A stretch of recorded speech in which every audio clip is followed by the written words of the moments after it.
There's something about losing the person who raised you that changes everything.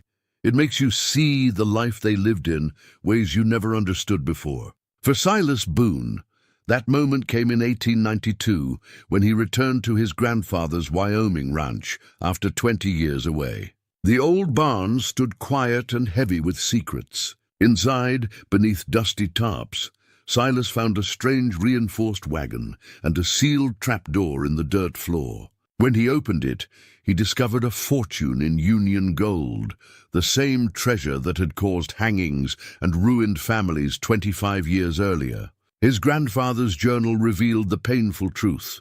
The gold wasn't stolen. It was hidden to protect the town from corrupt men in power. The old man had lived his whole life branded an outlaw to keep his people safe. Now Silas had to decide, expose the truth or protect what his grandfather died guarding. Before we jump back in, tell us where you're tuning in from, and if this story touches you, make sure you're subscribed, because tomorrow I've saved something extra special for you. The stage rolled into Cordell just after dawn, its wheels cutting through the morning mist that clung to the valley floor like a living thing. Silas Boone stepped down onto the wooden planks of the station platform, his boots solid against the timber, and took his first breath of Wyoming air in 2 decades. It tasted of pine and dust and memory. The town hadn't grown much since he'd left. Maybe 40 buildings clustered along a single main street, their false fronts painted in faded colors that spoke of optimism from another era.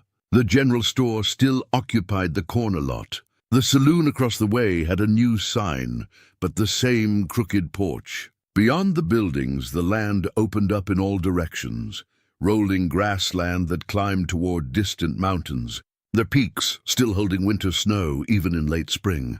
Silas was a tall man, lean in the way of someone who'd spent years living rough. His face was weathered brown, lines etched deep around his eyes from squinting into mountain sun and wind. He wore buckskin pants and a heavy coat that had seen better days.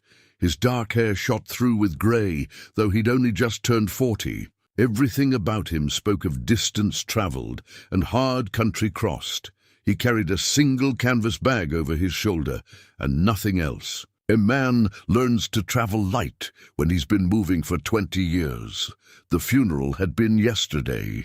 He'd arrived too late to see his grandfather alive. Too late to say the things a man ought to say to the person who raised him.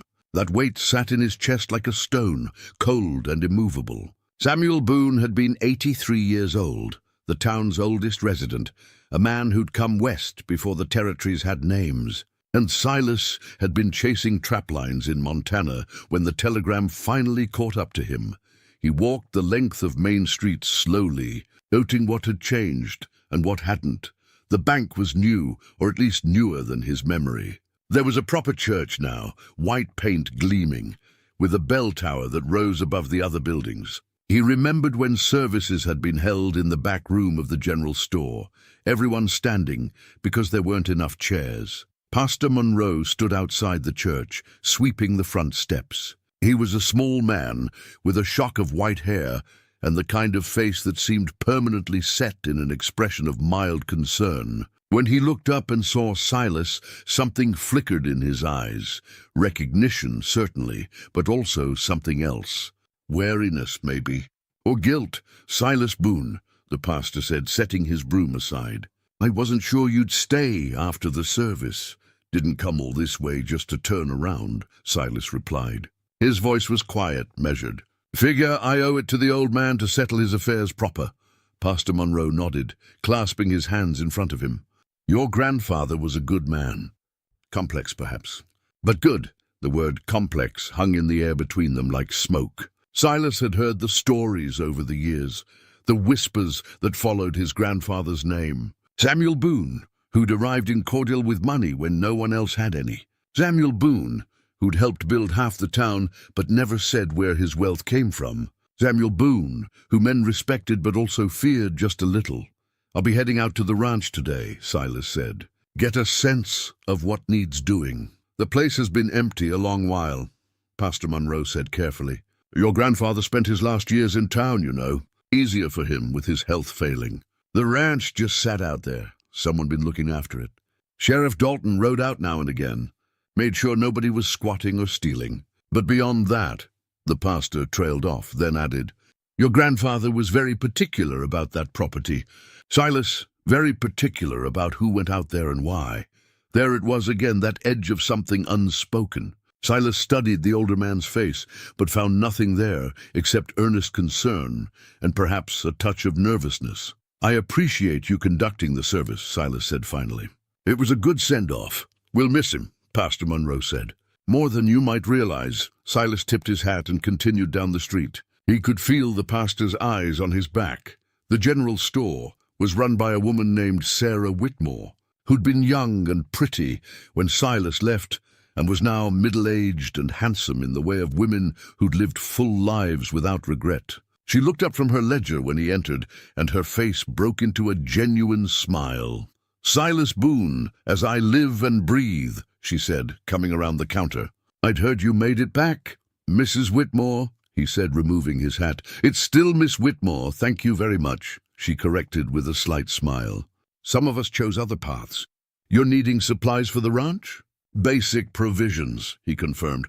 "Coffee, flour, beans, salt pork if you have it. Enough for a week or so while I figure out what's what." She began gathering items, moving efficiently through the store. "Your grandfather used to come in every Wednesday morning, regular as clockwork. Always bought the same things: newspaper, coffee, a peppermint stick. He'd sit on that bench out front and read for an hour, then head back to his room at the boarding house. He lived simply then." "Very simply," Sarah agreed. "Though he was generous when it mattered. When the Hendersons lost their farm to that fire 3 years back, money appeared. Anonymous donation, they said, but we all knew. When the school needed books, same thing. Your grandfather had a way of helping without making it known." Silas absorbed this quietly. It matched what he remembered of the old man, proud, private, but fundamentally decent. Yet the whispers had followed him too, the suggestions of a darker past. How did those two things reconcile? "He spoke of you," Sarah added, wrapping his purchases in brown paper, "especially toward the end. Wondered if you'd ever come home." The guilt twisted a little deeper. "I meant to," Silas said. "Time just got away from me." "It has a way of doing that," Sarah said kindly. She tied the package with string and set it on the counter. "The ranch is about 5 miles northeast." "You remember the way?" "I remember. There's a barn out there, big one. Your grandfather always said it was the finest structure on the property." She paused, seeming to choose her words carefully. "He spent a lot of time in that barn over the years, working on projects, he'd say." "Private projects," Silas met her eyes. "You knew him well." "Well enough to know he carried burdens the rest of us couldn't see," Sarah said quietly. "And well enough to know he did it willingly, for reasons he thought were right. Whatever you find out there, Silas, remember that about him. He paid for his supplies and left." Her words settling into his thoughts like sediment in still water. Sheriff Dalton found him as he was renting a horse from the livery. The lawman was in his 50s, thick through the middle, with a grey mustache and eyes that had seen plenty of trouble. He wore his badge like a man who took the job seriously. "Mr. Boone," he said, extending a hand. "Jack Dalton, I want to offer my condolences about your grandfather." They shook. Dalton's grip was firm, measuring. "Appreciated, Sheriff. I understand you're heading out to the ranch." "That's right." Dalton shifted his weight, thumbs hooked in his belt. "Your grandfather asked me to keep an eye on the place over the years. Made sure I understood nobody was to go in that barn without his express permission. I honored that request." "Good of you," Silas said. "I'm telling you this because, well, I don't rightly know what you're going to find out there." Dalton continued. "Your grandfather was a man who kept his own counsel, but he was also a man who always had good reasons for what he did. I trusted him, and I think you should too, whatever you discover." It was the third such warning Silas had received in less than 2 hours. The pattern was unmistakable. Everyone in this town knew something or suspected something, and they were all dancing around it with the careful steps of people who'd agreed long ago not to speak certain truths aloud. "I intend to," Silas said simply. Dalton nodded, seeming satisfied. "You need anything, you let me know."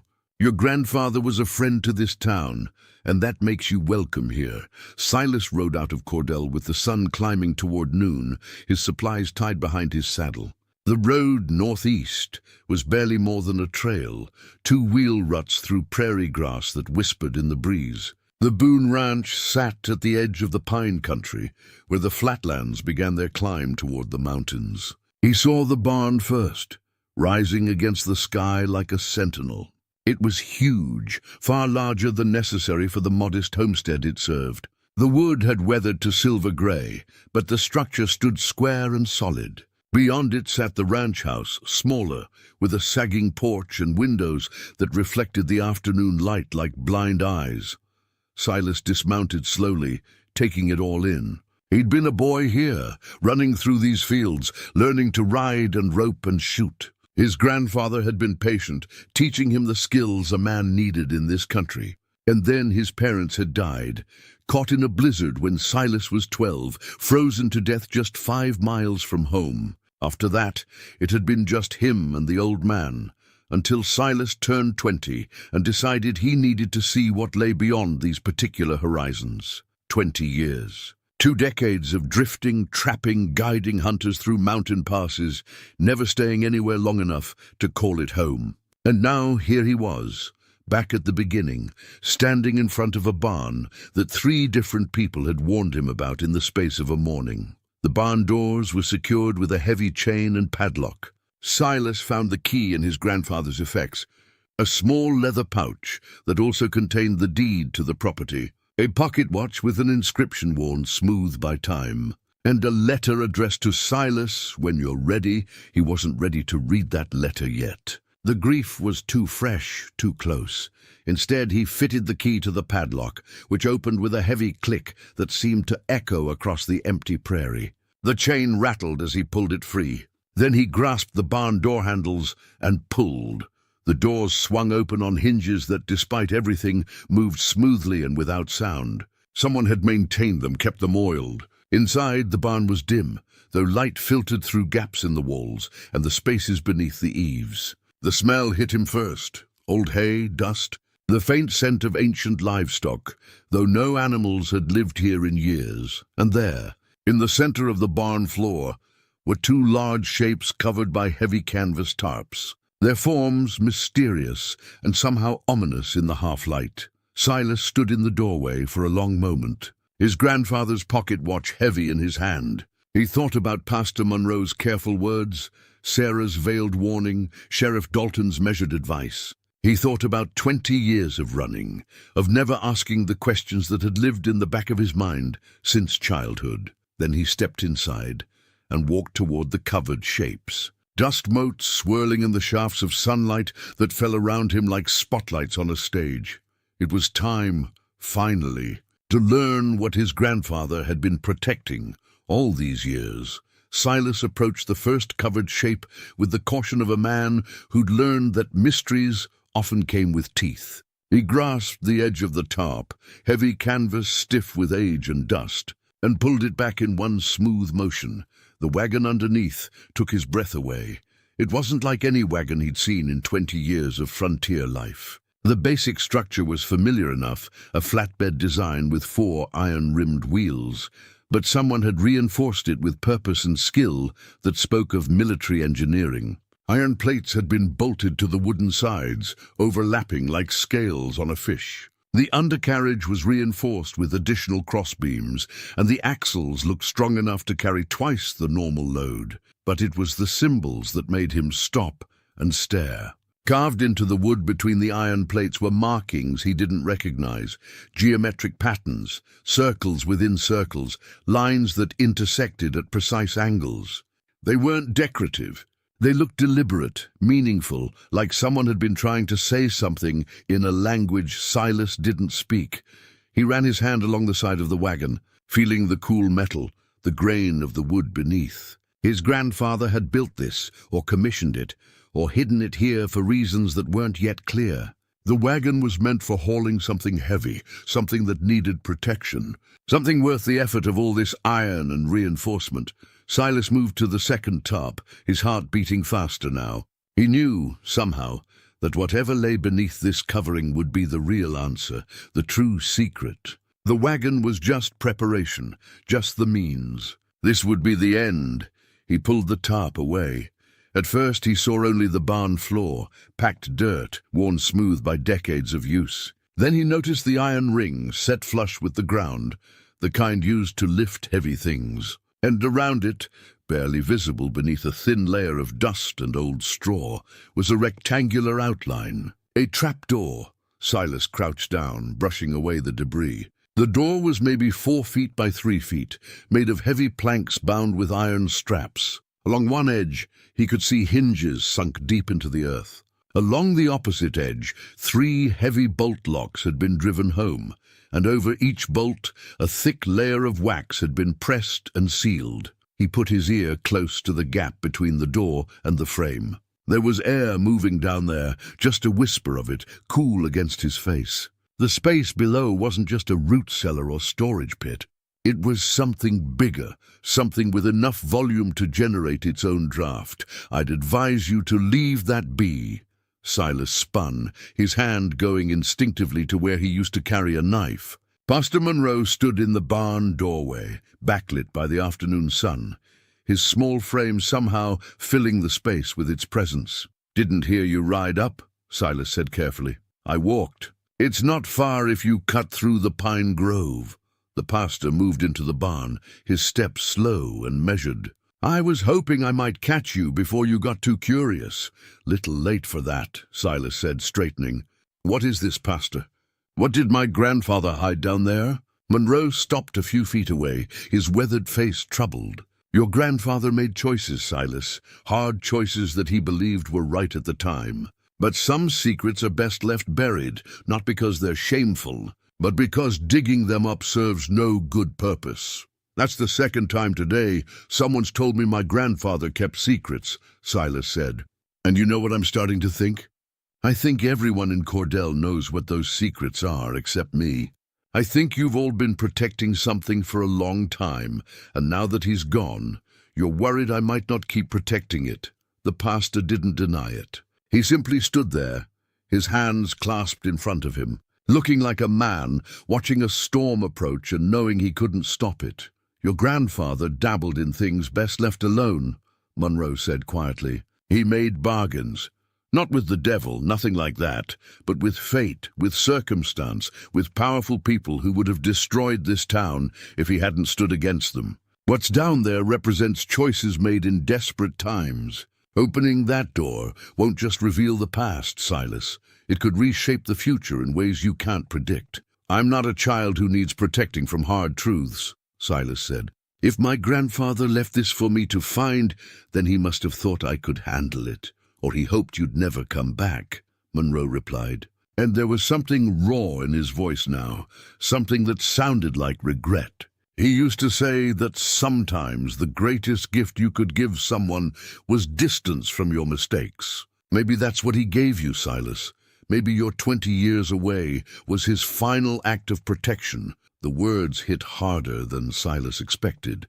He thought about those years, the restlessness that had driven him from one mountain range to the next, the inability to settle anywhere or with anyone. He'd always told himself he was looking for something, but maybe he'd just been running from something he couldn't name. "I appreciate your concern, Pastor," Silas said finally.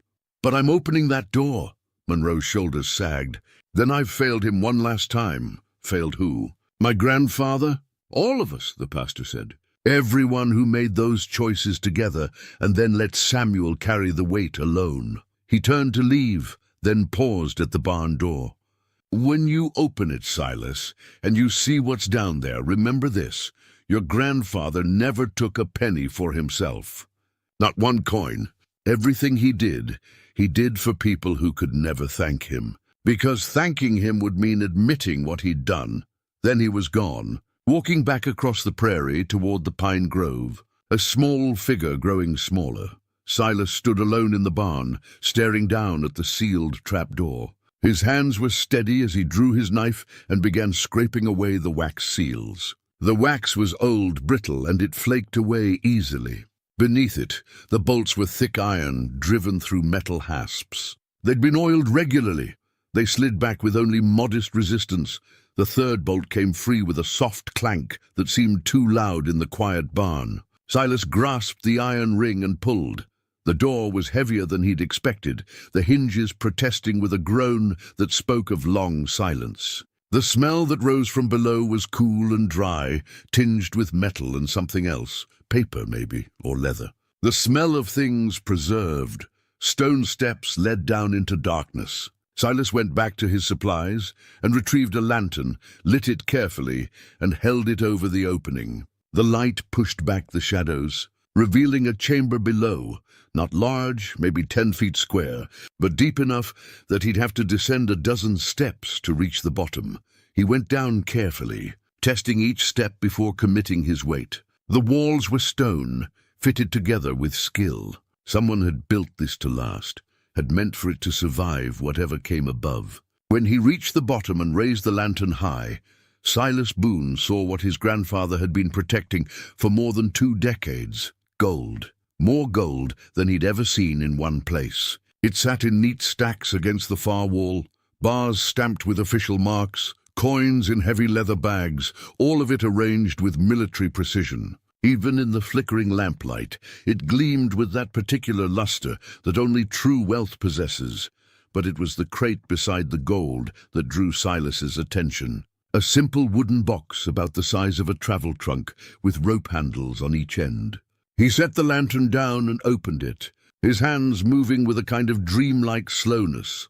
Inside were papers, documents, letters, and a leather-bound journal with his grandfather's name embossed on the cover in fading gold leaf. Silas lifted the journal out carefully, feeling the weight of it, the substance. This was where the real treasure lay, he knew. The gold was just metal. The truth would be in these pages. He opened the journal to the first entry, dated June 15, 1867, and began to read by lantern light in a chamber built to keep secrets.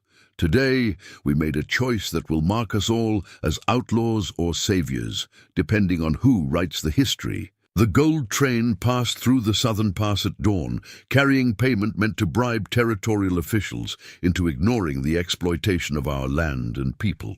We could not let it reach its destination. We could not let men in suits and offices 1,000 miles away sell our future for their profit.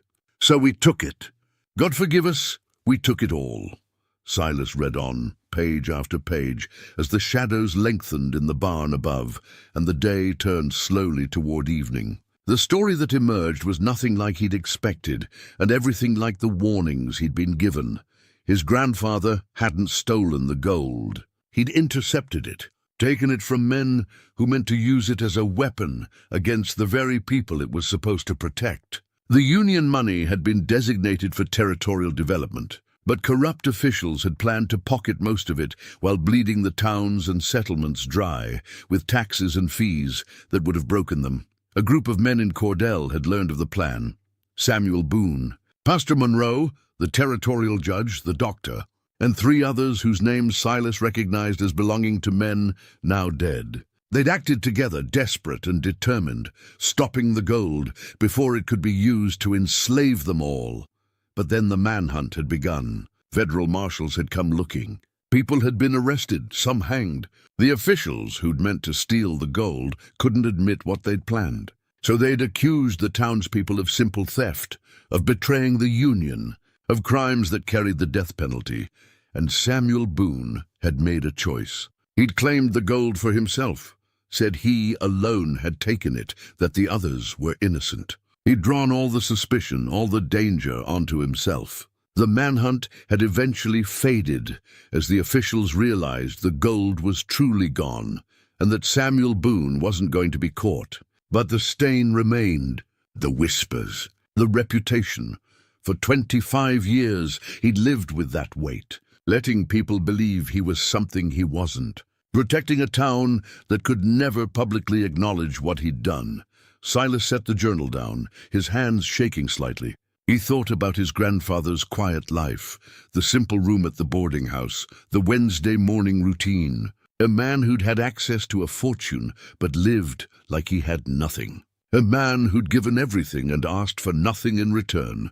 The anger came then, hot and sudden. Anger at Pastor Monroe and the others who'd let his grandfather carry this alone.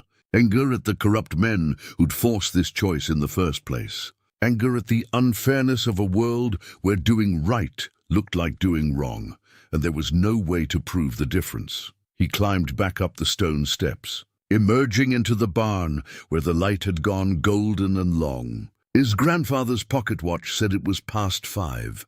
He'd been down there for hours, reading by lamplight, absorbing a history that changed everything he thought he knew. Silas walked outside, needing air, needing space to think. The prairie stretched away in all directions, the grass moving in waves under the wind. Somewhere out there, his parents had died in a blizzard, leaving him with a grandfather who'd already sacrificed his reputation to save strangers. The old man had raised him, taught him, and then watched him leave, knowing Silas might never learn the truth of what he'd done. Distance, Pastor Monroe had said. Maybe that was the gift. Maybe his grandfather had hoped Silas would stay away, would build a life somewhere else, would never have to carry this burden. But Silas was here now, standing in the long shadow of the barn, with a fortune in gold beneath his feet and a truth in his hands that powerful people, or their descendants, might still kill to bury. The sun was setting over the western mountains, painting the sky in shades of amber and crimson. Silas looked toward Cordell, invisible beyond the rolling hills, and wondered what tomorrow would bring. Whatever happened, he couldn't unknow what he'd learned, couldn't unsee what lay in that chamber. His grandfather had protected this secret with everything he had. Now that burden had passed to Silas, whether he wanted it or not.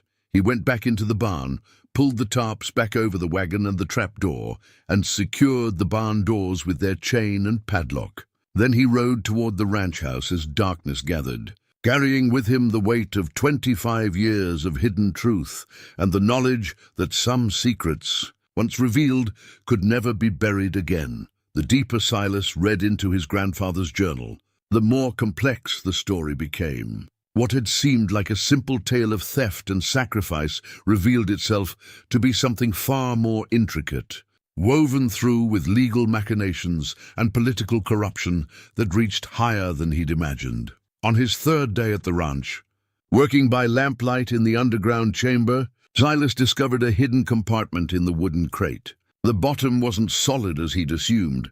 It had a false panel, carefully fitted and disguised. When he pried it up, he found a leather portfolio containing official documents that made his blood run cold. Territorial transfer papers, signed and sealed with government stamps. Bills of sale for properties throughout 3 counties. Promissory notes bearing the names of local ranchers and merchants. And at the bottom of the stack, a document labeled Appropriation Authorization that detailed how the $200,000 in Union gold was to be distributed. Except the distribution, described in the authorization, bore no resemblance to what the officials had promised. There were no funds allocated for schools or roads or infrastructure. Instead, the money was designated for administrative costs, territorial development overhead, and official compensation, bureaucratic language that meant every dollar would flow into the pockets of the men sent to oversee. But it was the names on those documents that made Silas sit back hard against the stone wall. Governor Edmund Thatcher, Federal Marshal William Brennan, Territorial Judge Lawrence Kincaid. These weren't minor officials operating in shadows. These were the most powerful men in Wyoming Territory, appointed by Congress itself, supposedly beyond reproach. His grandfather's journal entry from June 12, 1867, explained how they'd obtained the documents. Judge Hackett's clerk managed to copy the papers before they were filed. We have proof now in writing of their intentions. But who can we tell? Who has the authority to challenge a territorial governor? Who has the power to arrest a federal marshal? These men are the law here. They are untouchable, and they know it. That was why the gold had to disappear, not just to prevent its misuse, but because it was the only way to stop men who operated above the law. Without the gold, their scheme collapsed. With it gone, they were just corrupt officials who'd lost a fortune they couldn't publicly admit to wanting. Silas spread the documents across the chamber floor, reading through them carefully. The legal language was dense, but the intent was clear. The officials had planned to use the gold as capital to buy up every successful business and productive piece of land in the territory. They'd have forced sales through manufactured debt and legal pressure, consolidating power until they owned everything that mattered. And it would have been completely legal, technically speaking, because they controlled the courts and the law enforcement. Brilliant, Silas muttered to himself, though the word tasted bitter. Steal from the people using their own money, and make it all look legitimate. He found more in his grandfather's journal, detailed accounts of meetings between Samuel Boone and the other conspirators, arguments about what to do with the evidence, debates about whether to send it to Washington or to newspapers back east. But they'd all known the truth. By the time anyone in authority paid attention, the damage would be done. The officials would have had months to execute their plan, and afterward, they'd simply claim any accusations were the bitter complaints of criminals whose theft had been thwarted. So the gold had stayed hidden, and the evidence had stayed hidden with it. And Samuel Boone had lived with both secrets locked in this chamber beneath his barn. Silas was so absorbed in reading that he didn't hear the rider approach until a voice called from above. "Silas Boone, you down there?" He climbed quickly up the stone steps, emerging into the barn to find Sheriff Dalton standing just inside the door, hand resting casually on his gun belt in a way that suggested the casual part was an act. "Sheriff," Silas said, brushing dust from his clothes. "Didn't expect company. Got a visitor in town asking after you," Dalton said, his weathered face unreadable. "Thought you should know. What kind of visitor?" "Name's Marcus Brennan. Says he's a historian, writing a book about territorial Wyoming. Been asking questions about the old gold train robbery, about your grandfather, about this property." Dalton's eyes moved past Silas to the trapdoor, visible now with its tarp pulled aside. "Seemed very interested in whether you'd been doing any digging out here." The name Brennan hit Silas like a fist. Federal Marshal William Brennan had been one of the corrupt officials. This Marcus had to be related, a descendant carrying on the family's interest in gold that should have been theirs. "What did you tell him?" Silas asked carefully. "That you were settling your grandfather's estate and weren't to be bothered," Dalton replied. "But he's persistent. Rented a room at the boarding house. Says he'll be in Cordell for a while researching." The sheriff paused. "This man trouble, Silas?" "Could be." Dalton nodded slowly. "Your grandfather once told me that some questions are best left unasked because the answers only cause pain. I never quite understood what he meant, but I respected him enough not to push. I'm extending you the same courtesy. But if this Brennan fellow starts causing problems, you come find me." "Understood?" "Understood." After Dalton left, Silas stood in the barn, thinking. The arrival of someone named Brennan, asking about the gold, couldn't be coincidence. Somehow, after all these years, the secret was drawing attention again. Maybe because Samuel Boone was dead, and whoever had been watching, waiting, figured the truth might finally be accessible. He needed to know more about this Marcus Brennan. Needed to understand what the man knew, what he wanted, whether he was genuinely just a historian or something more dangerous. That evening, Silas rode into Cordell. The sun was setting, painting the main street in shades of copper and shadow. He tied his horse outside the saloon and went inside, where the usual crowd of ranch hands and townsmen were drinking and playing cards. It took less than 5 minutes to spot his target. Marcus Brennan sat alone at a corner table, a glass of whiskey in front of him and papers spread across the scarred wood. He was maybe 40, well-dressed in a city way that stood out in frontier Cordell, with dark hair going grey at the temples and eyes that moved constantly, measuring everything they saw. Silas bought a whiskey at the bar and carried it over to Brennan's table. "Mind if I join you?" Brennan looked up, and something flickered in his expression. Recognition, maybe, or calculation. "You must be Silas Boone, and you must be the historian asking questions about my grandfather." "Guilty," Brennan said, gesturing to the empty chair. "Please sit.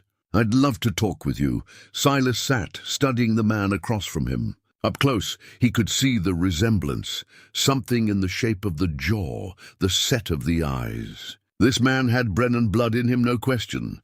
"What's your interest in a robbery from 25 years ago?" Silas asked. "History," Brennan replied smoothly.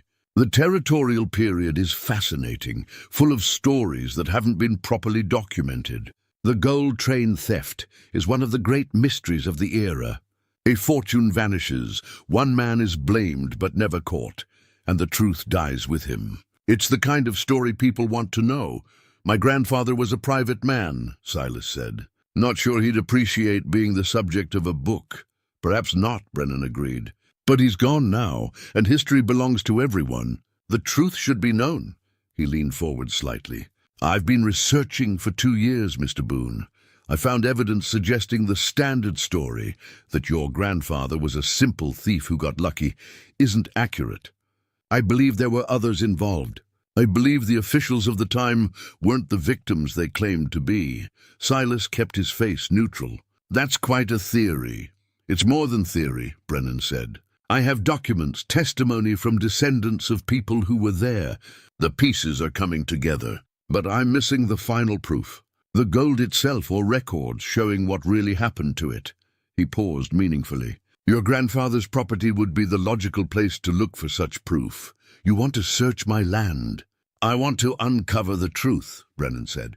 "If your grandfather was innocent, or at least if his actions were justified, then his name should be cleared. Don't you want that?" It was a good pitch, delivered with apparent sincerity. If Silas hadn't read his grandfather's journal, hadn't seen the evidence of how the Brennan family had tried to steal everything, he might have believed it. But he had read the journal, and he knew exactly what truth Marcus Brennan was really seeking. "I'll think about it," Silas said, standing. "Where can I find you if I decide to talk more?" "Room 7 at the boarding house," Brennan replied. "But don't think too long, Mr. Boone. Truth has a way of coming out whether we want it to or not. Better to control how that happens." "Was that a threat?" "Hard to tell." Silas nodded and left, very aware of Brennan's eyes on his back as he walked out of the saloon. Outside, the street was dark except for lamplight spilling from windows. Silas untied his horse and started to mount, then froze. Someone had carved something into his saddle, fresh marks cut deep into the leather. He ran his fingers over the carving, feeling out the shape in the dim light. 4 words. "Some secrets stay buried." Silas looked around, but the street was empty except for shadows. Someone had stood here next to his horse, taking the time to carve a message while he was inside. Someone who wanted him to know he was being watched, that his actions had consequences. He mounted carefully and rode back toward the ranch, his hand never far from the knife at his belt. The prairie darkness seemed thicker now, more full of potential threats. Every shadow could hide someone watching. Every sound could be a warning. When he reached the ranch, he didn't go to the house. Instead, he went straight to the barn, to the underground chamber, and began gathering the most incriminating documents, the ones that proved the officials' corruption, the ones that showed the Brennan family's involvement in the scheme. He wrapped them carefully in oilcloth and hid them in a place even more secure than the chamber itself, in the stone foundation of the house. Behind a loose rock he'd played around as a child. If someone came looking, if they found the chamber, at least the evidence would survive. The truth would remain protected, even if everything else was taken. But as he worked, Silas couldn't shake the feeling that events were accelerating beyond his control, that forces he didn't fully understand were converging on this lonely ranch, and that the peace his grandfather had bought with his silence was about to shatter like glass. Silas spent the next day fortifying his position and reading deeper into his grandfather's journal. He'd reached entries from the late 1870s now, years after his parents' deaths, when Samuel Boone had settled into the grim routine of his secret-keeping. The entries were shorter, more cryptic, as though even writing about the burden had become too heavy. But then, on an afternoon, when rain drummed steadily on the barn roof, Silas discovered something that made him go completely still. He'd been examining the journal more carefully, checking the binding, when he noticed something odd. The back cover was thicker than the front, bulkier in a way that didn't match. He pressed on it, felt it give slightly, and realized there was space between the leather and the board underneath. Working carefully with his knife, Silas separated the layers. Hidden in that narrow space was a second journal, smaller, thinner, bound in dark leather that had been deliberately aged to make it less noticeable. His hands shook slightly as he opened it. The first entry was dated December 16, 1872, the day after his parents' bodies were found. I lied about how they died. I have to lie for Silas's sake, but I need to write the truth somewhere, need it to exist in the world, even if no one reads it. James and Margaret didn't freeze in a blizzard. They were murdered. The words hit Silas like a physical blow. He read on, barely breathing. I knew James was planning to go to the territorial capital. I knew he meant to expose everything, to reveal the truth about the gold and the corrupt officials. I tried to stop him, argued with him, but he wouldn't listen. He said 25 years was long enough, that the officials were dead or disgraced anyway, that the town was strong enough now to handle the truth. I should have locked him in the barn, should have stopped him by force.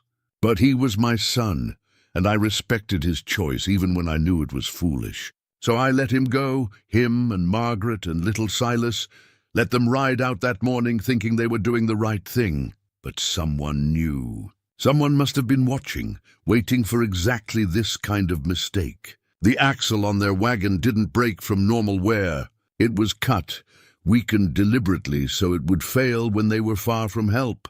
I found the marks when I examined the wreckage. Clean cuts, partially through the wood, designed to break under load. They died 5 miles from home because someone wanted to make sure they never reached the capital. And the blizzard provided perfect cover. Everyone would assume it was just weather, just bad luck, just the harsh reality of frontier life. No one would look deeper. No one would question. Silas had to stop reading, had to close the journal and press his palms against his eyes. Murdered.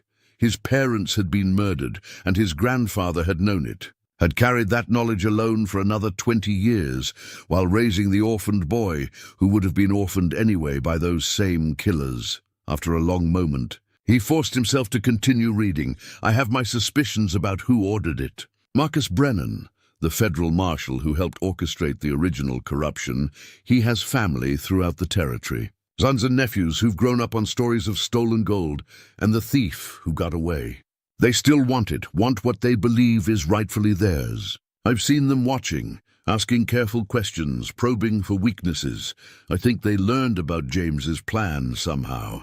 Maybe he talked to someone he shouldn't have. Maybe they have spies in Cordell still, watching for any sign that the secret might be revealed. Whatever the truth, they acted quickly and ruthlessly to protect their own interests, and I can prove none of it. The cuts in the wood could be explained as weather damage. The timing could be coincidence. I have no witnesses, no evidence that would stand up in any court. All I have is certainty born of instinct and experience, the kind of knowledge that doesn't matter in a world that demands proof. So I buried my son and daughter-in-law. I told everyone it was the blizzard. I comforted Silas and never ever told him the truth. Because if the people who killed his parents knew I suspected murder, they might decide the boy was a threat too. Better he grows up thinking it was an accident. Better he stays safe in ignorance. The entries continued, detailing Samuel Boone's lonely investigation.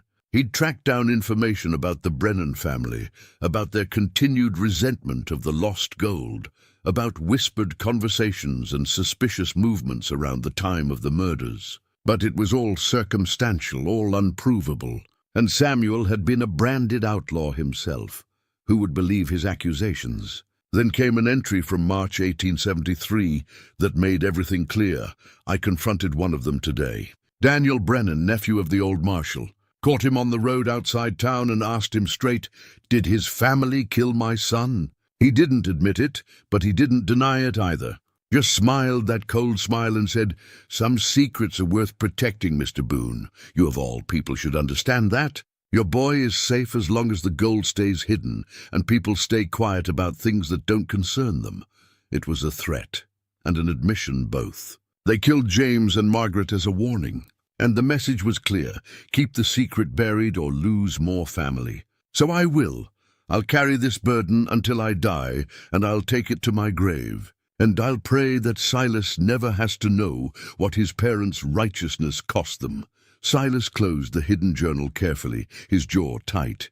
The rain outside had intensified, hammering the barn roof like accusation. Marcus Brennan, the historian currently staying in Cordell, was connected to the same family that had murdered his parents. This wasn't about history or truth or clearing anyone's name. This was about gold, about family grudges carried across generations, about people who still believed they had a claim to wealth stolen from them before they were born, and they'd killed for it once. They'd kill for it again if necessary. Silas descended into the underground chamber, lantern in hand, and stood looking at the gold that had cost so much. Just metal, Sarah Whitmore had said. But it wasn't just metal. It was power, potential, the ability to change lives. His grandfather had used it to build a town, to help people secretly, to create something good from something stolen. But to the Brennan family, it represented wealth denied, honor tarnished, a debt they believed the world owed them. How many more people would die for this gold? How many more generations would it poison? He thought about his father, righteous and determined, riding toward what he thought was justice and finding only murder. He thought about his mother, standing by her husband's choice, dying for supporting his principles. He thought about his grandfather, carrying guilt and knowledge and fear for decades, dying with the truth locked inside him. And he thought about the carved warning on his saddle: some secrets stay buried. The same thing Daniel Brennan had told his grandfather 30 years ago. The same family, the same threat, the same choice being forced on him. But Silas wasn't his grandfather. He hadn't made the original choice to take the gold. He hadn't agreed to carry the secret. And he wasn't going to let his parents' murderers or their descendants decide what happened next. He climbed back out of the chamber and went to the house, where he retrieved the documents he'd hidden in the foundation. The evidence of corruption, Pastor Monroe's confession, and now the hidden journal that detailed suspicions of murder.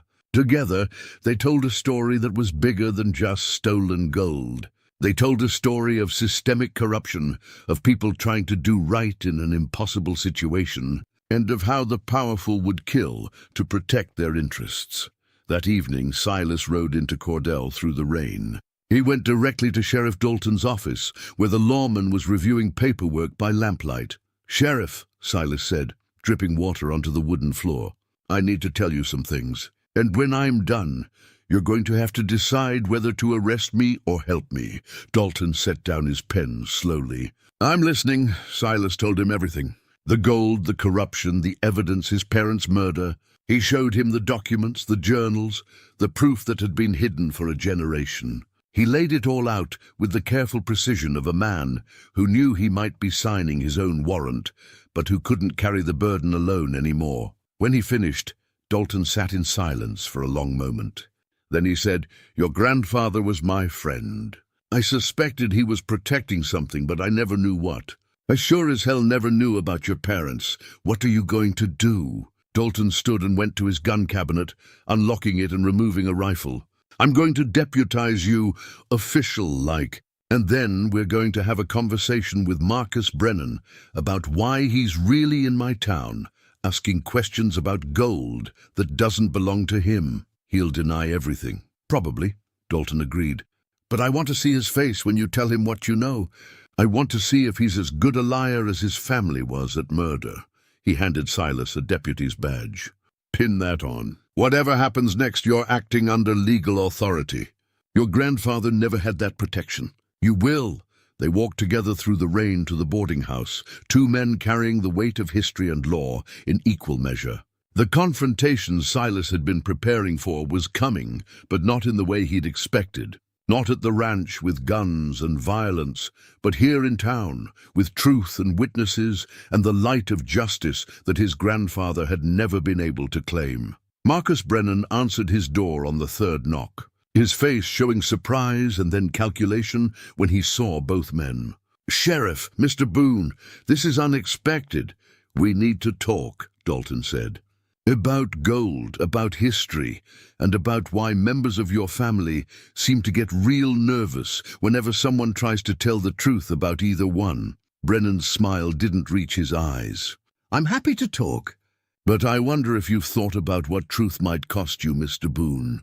Your family has already paid a high price for honesty. Are you sure you want to follow in those footsteps?" It was as close to an admission as they were likely to get. Silas met the man's cold gaze and said, "My grandfather spent 25 years protecting people who didn't deserve protection. My father died trying to end that protection. I'm done letting your family dictate what truth gets told and who pays the price for telling it. So yes, I'm sure, outside." The rain fell steadily, washing the street clean. And somewhere in the darkness, the future was being written in choices that couldn't be taken back. The conversation with Marcus Brennan lasted less than 10 minutes, but it changed everything. Brennan was smooth, practiced, denying everything while implying much. He claimed historical interest only, family curiosity about events that had shaped his ancestors' lives. But his eyes were cold as winter iron, and when Silas mentioned the weakened wagon axle, something flickered in those eyes, recognition perhaps, or calculation. "My family has suffered losses too, Mr. Boone," Brennan said quietly. "My great-uncle was branded a criminal by association with events he had nothing to do with. His reputation was destroyed, his career ended. Perhaps both our families have paid prices that weren't quite fair. Perhaps there's a way to settle old debts that serves everyone." "There's no settling with murderers," Silas replied. Brennan's expression hardened. "Careful about accusations you can't prove. My family has considerable resources and connections. Accusations of murder from a man who's just discovered a fortune in stolen gold might not be taken seriously by territorial authorities. In fact, they might wonder whether you're trying to deflect suspicion from your own family's crimes." It was a threat wrapped in polite language. Dalton recognized it too, and moved his hand closer to his gun. "I think we're done here. Mr. Brennan, you're welcome to continue your research in Cordell, but you'll do it under my watchful eye. Any indication you're planning something beyond historical inquiry, and we'll have another conversation that won't be as friendly." After they left, Dalton pulled Silas aside on the street.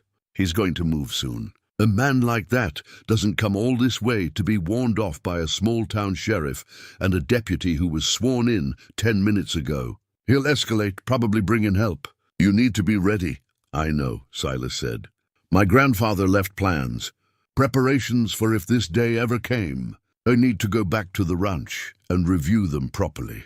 "I'll send word to the territorial marshal's office in Cheyenne," Dalton said. "But it'll take days for anyone to arrive. Maybe longer, if the weather stays bad. Until then, you're exposed out there. Can't bring the gold into town," Silas pointed out. "Too many people, too much attention. And I can't just abandon it either. Not after everything my grandfather did to protect it." Dalton nodded slowly. "Your grandfather once told me something I didn't understand at the time. He said the barn had more to it than met the eye, that he'd built it with worst cases in mind." "What did he mean?" "I'm about to find out." Back at the ranch, working by lantern light in the barn while rain continued to fall, Silas searched for his grandfather's contingency plans. He found them hidden in plain sight, a rolled set of papers tucked into a hollow beam in the barn wall, sealed with wax that cracked easily when he pulled it free. The papers were architectural drawings of the barn, but with modifications his grandfather had made over the years. Reinforced walls with interior iron plating, heavy beams positioned to create protected positions, rifle slots disguised as knotholes and gaps in the weathered wood. The barn wasn't just a barn, it was a fortress designed by a man who'd always known someone might come for what he protected. But it was the second set of drawings that truly impressed Silas. His Grandfather had built a series of tunnels, connecting the underground chamber to 3 different exit points. One that came up in the ranch house cellar, one that emerged in a gully 100 yards north, and one that opened in the pine grove to the east. If someone came for the gold, it could be moved without being seen.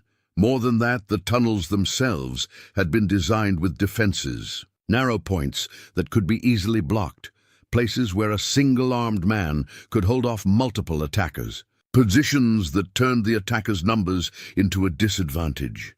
You were ready for war, Silas muttered, studying the plans. You just hoped it would never come. Attached to the drawings was a letter in his grandfather's hand, addressed simply, "For whoever stands here when I cannot." Silas unfolded it carefully and read by lamplight. "If you're reading this, then the secret has outlived me, and someone has come seeking what I've protected. I'm sorry.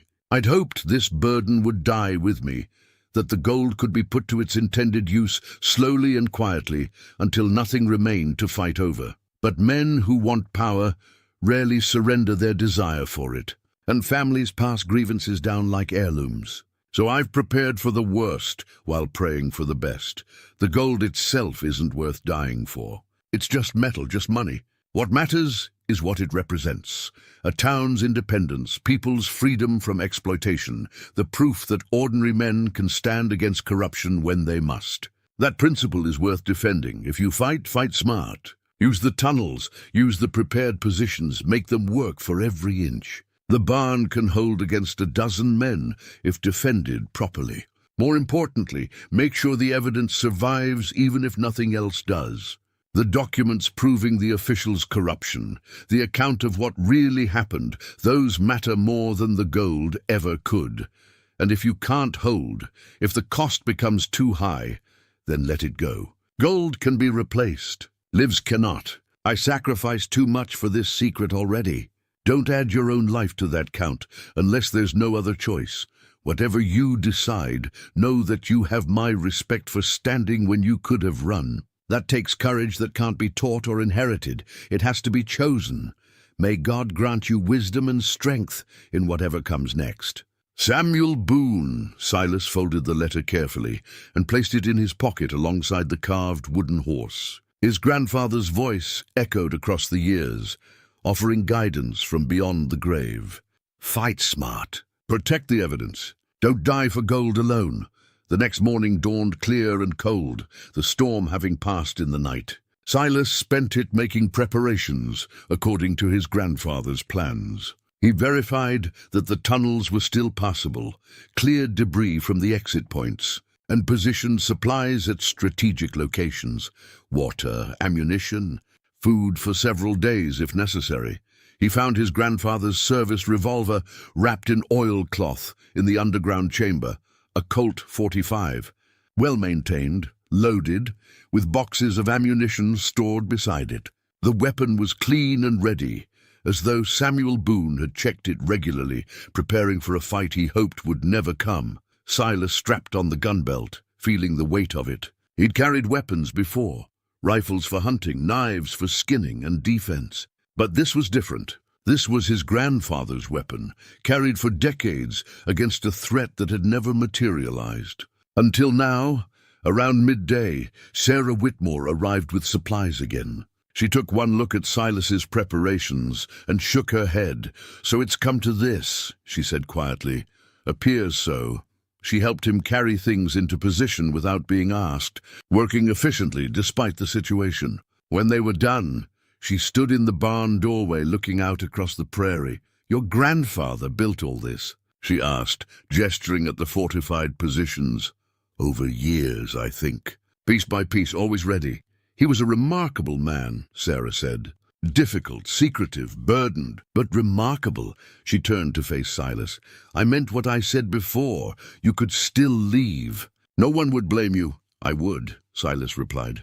"I'd blame myself." Sarah studied him for a long moment, then nodded. "You have your grandfather's eyes. Did you know that? Same way of looking at things, like you're seeing more than what's on the surface." She reached into her bag and pulled out a package wrapped in cloth. "Brought you some of Mrs. Henderson's bread and preserves. You shouldn't face trouble on an empty stomach." "Thank you," Silas said, genuinely moved by the gesture. "One more thing," Sarah added. "When this is over, assuming you survive, consider staying. Gordell could use someone with your integrity. Someone who'll stand against wrong even when it costs them. We've had enough people who look away from hard truths.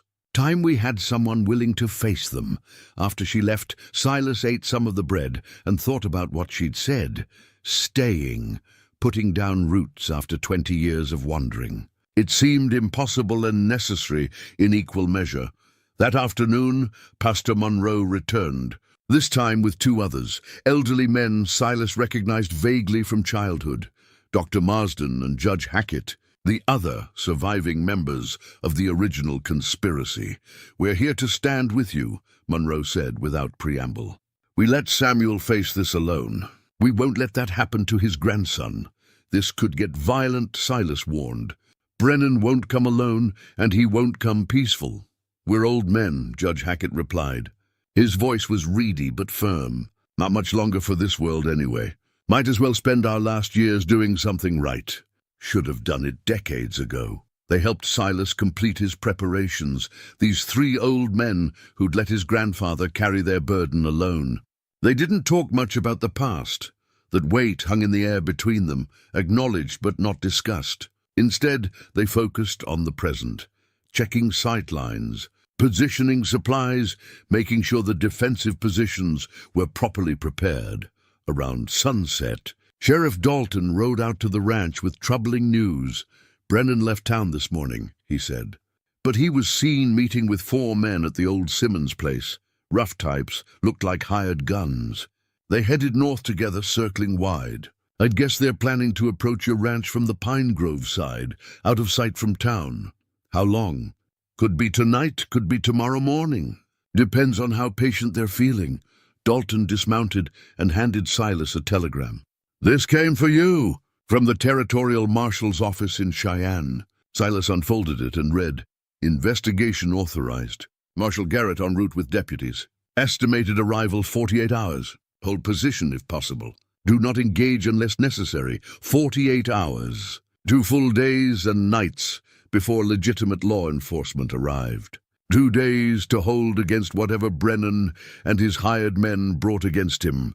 We'll hold," Silas said, passing the telegram to Pastor Monroe. As darkness fell, the men settled into their positions. Silas in the barn, rifle slots at hand, and his grandfather's revolver on his hip.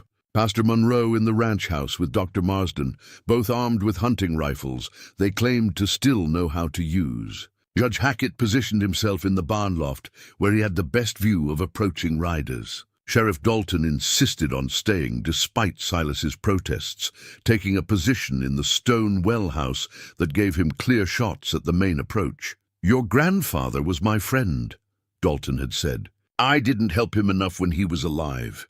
I'll be damned if I fail him now that he's gone."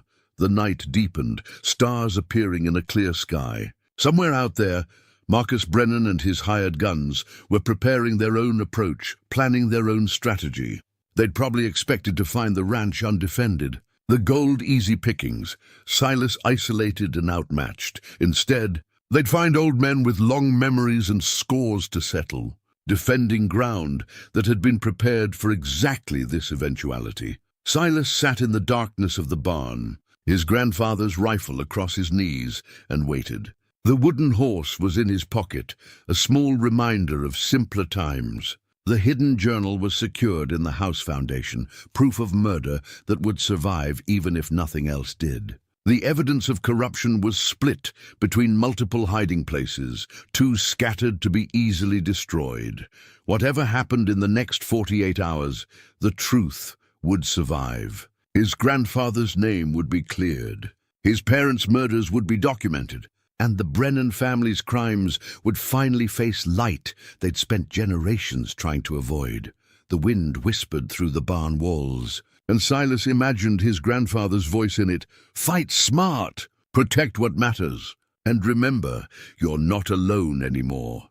In the distance, barely visible in the starlight, riders appeared on the northern horizon. 5 of them, moving slowly, carefully, thinking they had surprise on their side. But Silas had been expecting them. had been preparing for them, and he was ready. The two riders coming from the pine grove rode hard and fast, clearly intending to reach the ranch house before the defenders could react. But Pastor Monroe and Dr. Marsden were ready. Two rifle shots cracked almost simultaneously, and one of the riders tumbled from his saddle. The other veered off, abandoning the direct approach, circling back toward cover. That was the signal the three men on the east side had been waiting for. They rose from the grass and rushed the barn, firing as they came, their bullets thunking into the reinforced walls, but not penetrating. Silas tracked the lead man and fired, his shot taking the attacker in the shoulder and spinning him around. The man dropped his rifle and stumbled back into the darkness. Judge Hackett fired from the loft, his shot going wide, but forcing the other two attackers to dive for cover behind a water trough. They returned fire, their bullets splintering the wood near the loft opening, but the judge had already moved to a different position. "They're learning we're dug in," Sheriff Dalton called out. "They'll try something else." He was right. The shooting stopped abruptly, and the attackers fell back to regroup. In the sudden silence, Silas could hear his own breathing, could smell gunpowder smoke and dust. His heart was pounding, but his hands were steady. "Anyone hurt?" He called out. "We're good," Pastor Monroe replied from the house. "One of them isn't walking away, though." "Same here," Silas confirmed. "Caught one in the shoulder." The others pulled back. Minutes passed. The moon continued its arc across the sky, and Silas used the time to check his ammunition, verify his positions, make sure the tunnels were still accessible if retreat became necessary. His grandfather's plans were holding. The barn was doing its job, turning assault into siege. Then Marcus Brennan's voice cut through the darkness again, coming from behind the rise where they'd first stopped. "Impressive.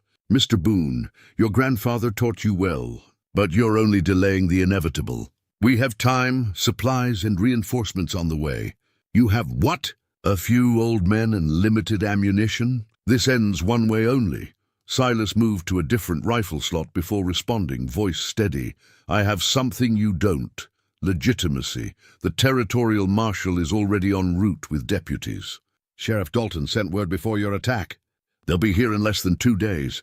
Can you take this place before then? Can you do it without leaving witnesses? Because if not, you're the one facing consequences, not me." The silence that followed suggested his words had hit home. Brennan was calculating, weighing risks against rewards. He'd expected an easy raid, in and out before anyone official could respond. But now he faced a fortified position, armed resistance, and approaching legal authority. The equation had changed. "You're bluffing," Brennan finally said, but there was less certainty in his voice. "Am I?" Silas called back. "You willing to bet your life on that?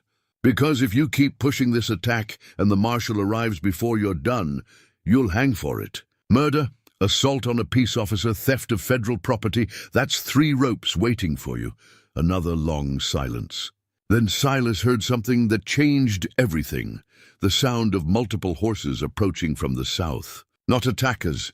These were riding openly, making no attempt at stealth. And leading them, his badge catching moonlight, was someone Silas didn't expect to see for another day and a half, Territorial Marshal John Garrett, with 4 deputies riding behind him, appeared on the southern rise like cavalry in a storybook. His voice boomed across the prairie. "This is Marshal Garrett, Cheyenne office. Whoever's doing the shooting, you will cease fire immediately and identify yourselves."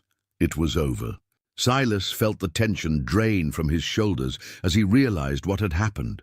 Dalton must have sent the telegram earlier than he'd said. Or Garrett had been closer than expected, or Providence had simply chosen this moment to arrive. Whatever the reason, legitimate authority had appeared exactly when needed. Marcus Brennan and his remaining men tried to flee, spurring their horses north toward the mountains. But Garrett's deputies were fresh, and their mounts faster. Within minutes, all 4 were surrounded, disarmed, and placed under arrest. Silas emerged from the barn, his grandfather's rifle in hand, to find Sheriff Dalton grinning in the moonlight. Garrett was already in the territory investigating complaints about land fraud, Dalton explained. "He made good time once I told him what was happening." Figured surprise would be worth more than the 2-day estimate. Marshal Garrett dismounted, a big man with gray hair and eyes that missed nothing. He looked from the barn to the house to the scene of the brief battle, taking it all in. Sheriff Dalton says you have evidence of criminal conspiracy going back 25 years, Garrett said to Silas. Documents proving territorial corruption. Is that true? It's true, Silas confirmed. My grandfather spent his life protecting that evidence. Now it's time for it to see daylight. Then let's start talking, Garrett said.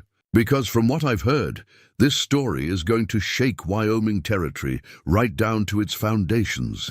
As dawn began to paint the eastern sky pink and gold, Silas led the marshal down into the underground chamber.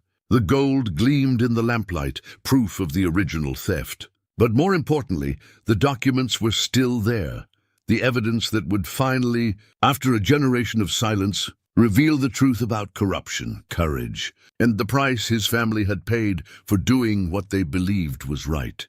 Pastor Monroe, Dr. Marsden, and Judge Hackett stood in the barn doorway, watching the sun rise over land they'd helped protect. They were old men who'd carried guilt for decades, and now, finally, they could set it down. The truth was coming out, not because they'd had courage to speak it, but because Samuel Boone's grandson had found it and refused to let it stay buried. In his pocket, Silas felt the weight of the wooden horse his grandfather had carved.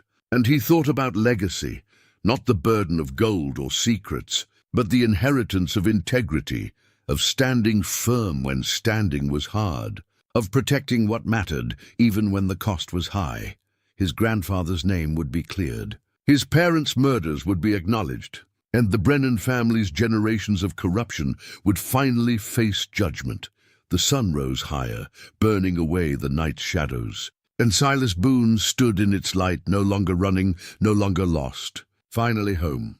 3 weeks after the confrontation, Silas stood in his grandfather's barn, holding an envelope he'd been afraid to open. The barn was clean now, the blood and bullet marks scrubbed away, the defensive positions dismantled. Sunlight streamed through gaps in the walls, making the dust motes dance like spirits finding peace. The envelope was addressed in his grandfather's familiar hand, "For Silas, when you're ready." He'd found it that first day in the leather pouch with the deed and pocket watch. He'd carried it with him through everything that followed, the discovery of the gold, the revelation about his parents, the battle, the investigation. Now, with the truth finally told, and justice finally served, he thought maybe he was ready. He opened it carefully and began to read. "My dear Silas, if you're reading this, then I'm gone, and you've found what I've been protecting all these years. I'm sorry. I'd hoped you'd stay away, build a life somewhere else, never have to shoulder this weight. But if you're here, then you're your father's son after all, drawn to truth even when truth brings pain. I want you to know something I never said when I was alive. I'm proud of you, not for anything you've done or haven't done, but for who you are. You left this place at 20 because you needed to find yourself, and I understood that even if I couldn't say so. The world was too small here, too filled with my shadows. You needed distance to become your own man. I hope you found what you were looking for in those 20 years. I hope you found peace, or at least something like it.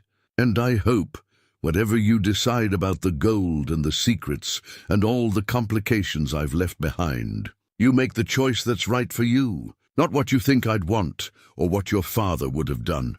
The gold was meant to help people. I've used what I could over the years, always carefully, always secretly. What remains should continue that purpose, building schools, helping families, making Cordell the kind of place where good people can live decent lives. But how you do that is your choice to make. As for the evidence of corruption, I've kept it all these years because I thought someday the truth might matter more than the cost of revealing it. Your father thought that day had come in 1872. He was wrong about the timing, but right about the principle. Maybe now is the right time. Maybe you'll know better than I did. Whatever happens, know this: you're not obligated to finish what I started. You're not required to carry burdens I chose to pick up.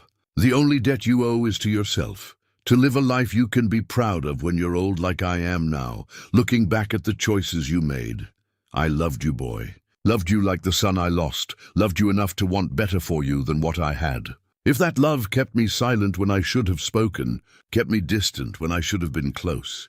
Forgive an old man who did his best with the wisdom he had. Find your place in this world, Silas. Plant roots somewhere. Build something that lasts. And when you're my age, looking back at your life, I hope you can say you did right by yourself and by the people you loved. That's the only legacy that truly matters.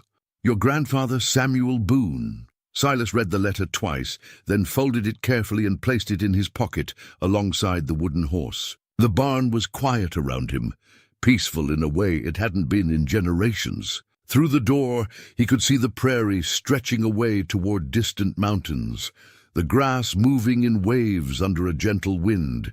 He'd made his decisions already, really. The gold was gone, turned over to territorial authorities to be properly distributed according to its original purpose. Marshal Garrett had seen to that, making sure every dollar was accounted for and allocated to the schools, roads, and infrastructure it was always meant to build. Cordell would get a new schoolhouse. The surrounding counties would get bridges and improved roads. Families who'd been struggling would get help that didn't come with strings attached or secret benefactors. His grandfather's name had been officially cleared, the record showing he'd protected the gold rather than stolen it. Pastor Monroe, Dr. Marsden, and Judge Hackett had given full testimony, their roles acknowledged, but their actions understood in context. They were heroes now, in the official version, men who'd stood against corruption when no one else would. Marcus Brennan and his associates were awaiting trial for attempted theft, assault, and conspiracy. The investigation into his family's past crimes had uncovered enough evidence to at least raise serious questions. About the deaths of James and Margaret Boone, no charges would be filed, too much time had passed. Too many people were dead, but the truth was recorded now, acknowledged in official documents. His parents hadn't died in a simple blizzard. They'd been murdered for trying to do the right thing. That truth mattered, even if justice couldn't fully follow, and Silas had decided to stay. Sarah Whitmore had been right. Cordell needed someone willing to stand for what was right. Sheriff Dalton had offered him a permanent deputy position, and Silas had accepted. The ranch would be his home, properly maintained now, no longer a repository for secrets, but just a place where a man lived and worked and belonged. He'd started cleaning up the property, making repairs, thinking about the future. Maybe he'd get some cattle, work the land properly. Maybe he'd build new memories here to balance out the old ones. Maybe eventually he'd stop feeling like a stranger in the place where he was born. The sound of a wagon approaching drew him from his thoughts. Sarah Whitmore again, bringing supplies and what she claimed was charity, but what they both knew was friendship. She'd been coming by twice a week, helping him settle in. Her presence a comfort he was learning not to refuse. "Thought you might need some help with that fence repair," she called out, climbing down from the wagon with the practiced ease of a woman who'd been doing such things for 40 years. "I might," Silas agreed, coming out to help her unload. "Seems I need a lot of help these days." "Well," Sarah said with a slight smile, "lucky for you, help is available. For those willing to accept it." They worked together in the afternoon sun, repairing fences and talking about small things, weather, town gossip, plans for the new schoolhouse. The conversation was easy, comfortable, pointing toward a future that was still being written, but that felt, for the first time in Silas's life, like something worth building. As the sun began to set, painting the sky in colors that made the whole prairie glow, Silas stood on the porch of the ranch house, his house now, truly his, and felt something he hadn't felt in 20 years. Peace, not the absence of struggle, but the presence of purpose. Not the end of grief, but the beginning of acceptance. His grandfather's pocket watch was in his vest, ticking steadily. The wooden horse was in his pocket, worn smooth by handling. His parents' photograph sat on the mantel inside. A reminder of love and loss, and the price some people pay for standing firm. But tomorrow was coming, and with it the chance to build something new on the foundation of what had been protected. The barn stood solid and strong, no longer a fortress, but just a barn again, open and full of light. Silas watched the sunset deepen from gold to crimson to purple, and thought about his grandfather's words, plant roots. Build something that lasts, do right by the people you love. He could do that, would do that, was already doing it. The wind whispered through the grass, and if it carried voices from the past, they were gentle now, approving, released from the burden of secrets too long kept. Silas Boone had come home, and this time he was staying,